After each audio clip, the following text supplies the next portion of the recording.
कृष्ण नमो हरिहंतारं नमो सीतारं नमो ऐवीयारं नमो जयारं नमो लोहि शब्दसाहुरं नमो लोहि शब्दसाहुरं आयु अल्प है कर्म बहुत है आयु अल्प है कर्म बहुत है उन्हें खपाना है किया हुआ जो कर्ज पुराना उसे चुकाना है जागे जागे सौभाग्य जगा संयम पथ धारो संयम पथ धारण करके मोक्ष महापद पालो मोक्ष महापद पालो। 1000 देवा देवी आदिनाथ भगवान की अंतिम शासनदार भगवान श्री महावीर स्वामी की गुरु राम गुरुआचार्य भगवान श्री आदि सागर महावीर कीर्ति विमल सागर सरस्वती सागर विराट सागर विशुद्ध सागर महामुनि राज की मन संयम प्राणपद आचार्य भगवान श्री सुंदर सागर जी महाराज की मन संयम प्राणपद आचार्य भगवान श्री विभव सागर जी महाराज की 3 कम 9 करोड़ महामुनि राजों की द्वादशाम जिनवाणी माता की मंच पर आसन आचार्य भगवान के चरणों में नमस्तु सभी मुनि राजों के चरणों में नमस्तु आज्ञा माता जी को वंदन। आप अभी कर्म सुन रहे हैं रोज कर्म की चर्चा ही चल रही है तो कर्म किसको किसको नहीं है किन किन को कर्म नहीं है आपको कर्म है आप लोगों के पास कर्म है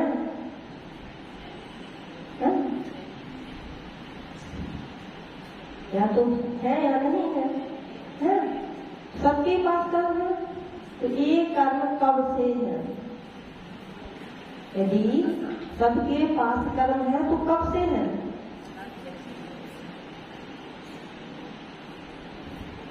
आपने अभी कल सुना परसों सुना आचार्य जी नहीं बताया माता जी नहीं बताया तो अब तो बोल दो आप जब से जीव है जब आप बैंक में खाता खोलते हो तो उस बैंक का खाता जिस दिन खोलते हो उस दिन वह खाली होता है और जैसे ही आप फॉर्म भरते हो रुपये जमा कर दो उस दिन से आपका खाता चालू हो लेकिन हमारे कर्म कब से है कब हमने खाता खोला था इसका हमें कोई पता नहीं है अनादिकाल से यह जीव चला आ रहा है तभी से इसके पास कर्म है बैंक का खाता हम बंद कर सकते हैं वो हम फिर द्वारा चालू लेकिन यदि हमारे कर्म रूपी खाता बंद हो गया तो वह पुनः चालू नहीं हो सकता बैंक का खाता हमारे हाथ में है उसे हम बंद कर सकते हैं पुनः चालू कर लेकिन यदि हमने अपने कर्म रूपी खाते को बिल्कुल नील कर दिया तो हम सिद्ध भगवान बन जाएंगे पुनः इस संसार में नहीं आएंगे तो हमें भी ऐसे कर्मों का खाता बंद करना है कि नहीं करना जब हम निगोदिया की पर्याय में थे तब हमने कुछ नहीं कर पाया लेकिन कुछ ऐसे पुण्य थे कि जिनकी वजह से हम निगोद पर्याय से निकल करके मनुष्य गति को प्राप्त हुए मनुष्य गति को प्राप्त करना सरल नहीं है क्योंकि निगोदिया की पर्याय से निकल कर हम 1 इंद्री 2 इंद्री 3 इंद्री चतुर्ंद्री असंख्य पंचेंद्री भी बने होंगे तब कहीं जाकर के अभी नरक में भी गए होंगे कभी देव भी बने होंगे तो कभी त्रियंच भी बने, लेकिन इन सबसे अति अति अति दुर्लभ है मनुष्य गति को प्राप्त कर। हमने मनुष्य गति तो प्राप्त कर ली, मनुष्य बन गए, यदि नीच कुल मिला तो हम क्या कर पाए? हमने पुण्य के प्रताप से मनुष्य गति को तो प्राप्त कर लिया, हमें मनुष्य गति मिल गई, लेकिन यदि नीच कुल मिला तो फिर क्या हुआ? क्या हम देव शास्त्र गुरु की भक्ति कर पाएंगे? नीच कुल में हम क्या करेंगे? उसी मिथ्यात्व का ही पोषण करेंगे। और यदि हमारा तीव्र पुण्य का उदय आया और हमें मनुष्य गति के साथ साथ उच्च कुल मिल गया, उच्च कुल मिलने के बाद भी यदि हम मंदिर न आए तो उच्च कुल मिलने का क्या मतलब है? उच्च कुल मिला और हम मंदिर न आए तो उच्च कुल मिलने से क्या मतलब? आचार्य भगवान ने कल परसों बोला था कि वे लोग बड़े पुण्यात्मा हैं जिनको जैन कुल मिला है। सिर्फ जैन कुल मिलने से पुण्यात्मा हुआ।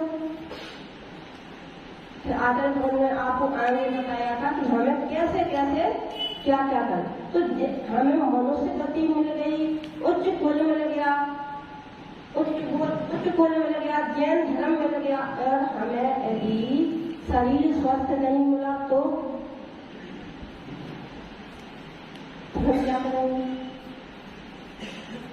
तो उसके लिए भी अति पुण्य चाहिए। तो मनुष्य गति मिलने के बाद भी अति तीव्र अति दुर्लभ है उच्च कुल का मिलना, उससे भी अति दुर्लभ है जैन कुल का मिलना, उससे भी अति दुर्लभ है स्वस्थ शरीर का मिलना। और ऐसा हमें मिल गया, मनुष्य गति भी मिल गई, उच्च कुल भी मिल गया और जैन कुल भी मिल गया, स्वस्थ शरीर भी मिल गया। इसके बाद भी हम मंदिर नहीं आ रहे, देव शास्त्रों की भक्ति नहीं कर रहे, हमारा मन कहाँ है? अन्य मंदिरों में। हमको देवों की पूजा कर, हम तो चलो हम मंदिर भी आ रहे हैं, लेकिन किस मंदिर जा रहे हैं? हम मंदिर आ रहे हैं तो किन मंदिरों में आ रहे हैं? दिगंबर मंदिर आ रहा है, किसी एकांबर मंदिर आ रहा है कि अन्य मंदिरों में जा रहे हैं? अभी हमने विचार किया कि हमें किन मंदिरों में जाना चाहिए, किन भगवान की भक्ति करनी चाहिए, किन गुरुओं की भक्ति करनी चाहिए, कौन से शास्त्र पढ़ने चाहिए। हमें सब मिल गया।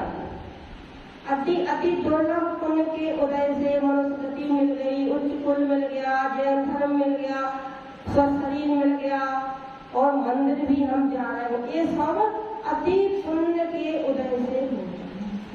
लेकिन यदि हम जैन मंदिर न जाके अजैन मंदिर जाते हैं तो यह सब हमारा देखा। इतना पुण्य हमने किया कि हम जमीन से लेके इतने ऊपर आ गए, लेकिन यदि हमने अपने कर्तव्य को नहीं किया तो सब देखा।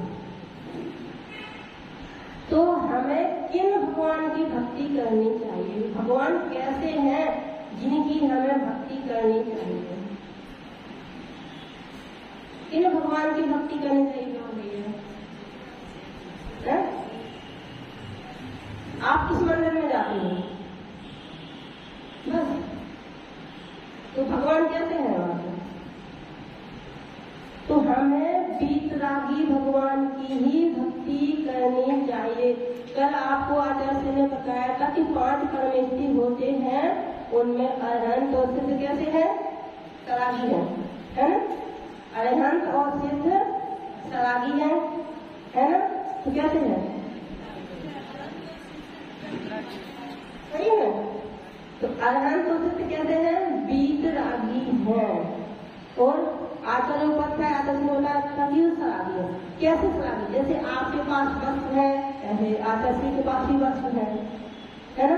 जैसे आप काम करते हैं आचार्य भी काम करते, तो सरागी है। लेकिन कैसे सरागी है?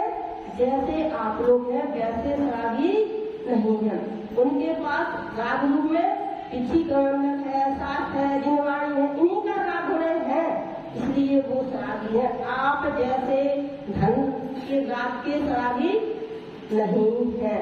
तो हमें बीत रागी भगवान की ही भक्ति करनी चाहिए। तो कैसे पहचानते हैं कि ये भगवान बीत रागी है और ये सरागी है? हम कैसे पहचान करें कि हमें इन्हीं भगवान की भक्ति करनी है? तो आचार्य भगवान बताते हैं कि जिन भगवान के पास अस्त्र शस्त्र वस्त्र है वे भगवान कैसे हैं? सरागी हैं। आपके भगवान को वस्त्र है, अस्त्र है, शस्त्र है। तो जिन भगवान के पास अस्त्र शस्त्र वस्त्र नहीं है वे ही भगवान हमें वंदनीय है, पूजनीय है, दर्शन करने योग्य है, भक्ति करने योग्य है। इनके अलावा जितने भी भगवान हैं, जितने भी भगवान जिनको अभी तक आप भगवान मान रहे थे वे भगवान नहीं। यदि उनके पास कोई भी एक हथियार है, कैसा भी हो, तो वह हमारे पूजनीय भगवान नहीं हो। यदि उनके सिर पर तिलक लगा हुआ है, मस्तक पे मुकुट लगा हुआ है, हाथ में हथियार लिए हुए हैं, तो ऐसे भगवान भी हमारे लिए ऐसे भगवान से पूजने से तो अच्छा है कि हम मंदिर ही ना जाएं। ऐसे भगवान जो अस्त्र शस्त्रधारी हैं, उन भगवान को पूजने से तो अच्छा है कि हम मंदिर ही ना जाएं, क्योंकि उनको पूजने में हमें कितना दोष लगेगा पता है? 7 गांव जलाने में जो पाप होता है वह एक बार के दर्शन करने में, किनके? जिनके पास अस्त्र शस्त्र वस्त्र है, ऐसे भगवान के एक बार के दर्शन करने में 7 गांव के जलाने बराबर पाप लगता है। हम गए रास्ते में कोई मंदिर पड़ा, हमने वहां जाके हाथ जोड़ लिए। अब सोचो हमने क्या किया? हमने कैसे कर्मों को बांधा, उन्हें कर्मों को भी पाप करना। हम एक गांव के व्यक्ति को जीवन दान नहीं दे सकते, दे सकते? हम एक गांव के व्यक्ति को तो जीवन दान दे नहीं सकते, और एक बार के दर्शन में हमने कितने लोगों का जीवन जलाने के बराबर, जीवन नष्ट करने के बराबर पाप कमा लिया। तो हमें फिर कैसे भगवान को पूजना चाहिए? क्यों पूजना चाहिए? हम तो अभी तक नहीं समझते थे कि भगवान भगवान है, सभी भगवान एक है। जितने भी भगवान हैं, चाहे वह जैन मंदिर के हों चाहे अजैन मंदिर, सभी भगवान एक है ना? सभी भगवान एक ही हैं, अलग अलग है। सभी भगवान एक ही हैं, तो हम जैन मंदिर क्यों जाएं? कहीं भी जा सकते। जब हमें यह पता नहीं है कि सभी भगवान एक हैं, आप अलग अलग हैं, तो हम कहीं भी जा सकते। तो जब हमें पता है कि जिनके पास अस्त्र शस्त्र वस्त्र है वे भगवान ही नहीं है, तो एक कैसे हो सकते? जब जिनके पास अस्त्र शस्त्र वस्त्र है वे हमारे बीतरागी अनंत सिद्ध भगवान से बिल्कुल अलग हैं, वे हमारे पूजनीय नहीं हैं। आपके पास में भी आपकी पत्नी है ना? आपकी पत्नी कहाँ है? तो भैया आपके पास में रहती, कहीं और रहती, तो हम आपको भी पूछ सकते हैं। जो पत्नी से सहित है, वस्त्र से सहित है, हथियारों से सहित है, उसे भी पूछ सकते। तो आपको और उसको पूछने में क्या अंतर है? हम आपको पूछ सकते, मंदिर क्यों जाए? घर में पापा मम्मी है, उन्हीं को भगवान मान के पूज रहे, क्यों मंदिर जाने का? क्या आवश्यकता है मंदिर तक जाए अपना समय खराब करें? अनंत भगवान और अन्य भगवान जब एक ही हैं, तो क्यों बाहर जाने? क्या ऐसा कभी हमने विचार किया? तो आज आप सबको ऐसा विचार करना है कि अरिहंत भगवान में और अन्य भगवानों में क्या अंतर है। जो हमारे अरिहंत भगवान है वो कैसे हैं और अन्य भगवान जिनको हम भगवान मानते हैं वो कैसे हैं। हमारे जो अरिहंत भगवान है या सिद्ध भगवान है, उन्होंने कर्मों को नष्ट किया है, और जो अन्य भगवान है उनके साथ कर्म चल रहे हैं। तो जिनके पास कर्म है उनको कैसे पूजेंगे? तो फिर हमें क्या करना चाहिए? हमें क्या करना चाहिए? किनको पूजना चाहिए, किनको छोड़ना चाहिए? आगम में आता है कि जो वस्तु गे है उसको जानो, जानकर जो गे है उसको छोड़ दो, और जो उपादेय है उसको ग्रहण कर लो। तो हमारे लिए जानने वस्तु है कि भगवान कौन से हैं, कौन से पूज्य हैं, कौन से पूज्य नहीं है। क्या हमने जान लिया कि कौन से भगवान हमारे लिए पूज्य हैं और कौन से भगवान पूज्य नहीं है। अब हमें किन्हें छोड़ना है और किनको ग्रहण करना है, यह सब हमारे हाथ में है। तो हमें बीतरागी भगवान को ही पूजना है, कैसी भी परिस्थिति आ जाए। महामंत्र नवकार के अलावा कोई भी ऐसा मंत्र नहीं है जो हमारे दुखों को दूर करे। आप कितने ही मंत्रों को जप लेना, चाहे गायत्री मंत्र को जप लेना, चाहे गीता के मंत्र को जप लेना, किसी भी मंत्र को जप लेना, तो होने वाला नमोकार मंत्र एक ऐसा मंत्र है जो 84,000 मंत्रों का, सभी मंत्र उसी में से निकलित हैं। तो जब हमें पता है कि ये वस्तु ही सबसे अच्छी है, इसमें से ही सबको दिया जा रहा है, तो हम क्यों दूसरे को पकड़ें?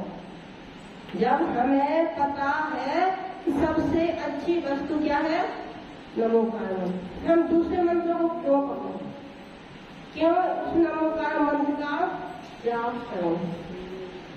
तो हमें महामंत्र नवकार का ही जाप करना है, उसी का मंत्र करना है, उसी को ध्यान में करना है और उसी के द्वारा भगवान की भक्ति करना है, जिससे हमारे कर्मों की निगरानी हो। कर्म आते हैं, बनते हैं और रुक जाते हैं, वापस नहीं जाते, जाते हैं। कर्म आते हैं, बनते हैं और रुक जाते हैं, फिर वापस जाते कि नहीं जाते? आप मंदिर आए, यहाँ रुके और यहीं के होके रह गए, कि वापस भी जाओगे? तो ऐसे ही कर्म आते हैं, बनते हैं, रुकते हैं और पुरुषार्थ करने से उनकी निर्जरा भी होती है। तो हम सभी कर्म को बांध चुके हैं और कर्मों को बांध करके हमने अपने आत्मा में उनको स्थान दे दिया, लेकिन अब हमें पुरुषार्थ करना है। तो हम सभी पुरुषार्थ करें, कर्मों की निद्रा करें और मोक्ष को प्राप्त करें। वो परम आचार्य भगवान श्री सुंदरता जी महाराज की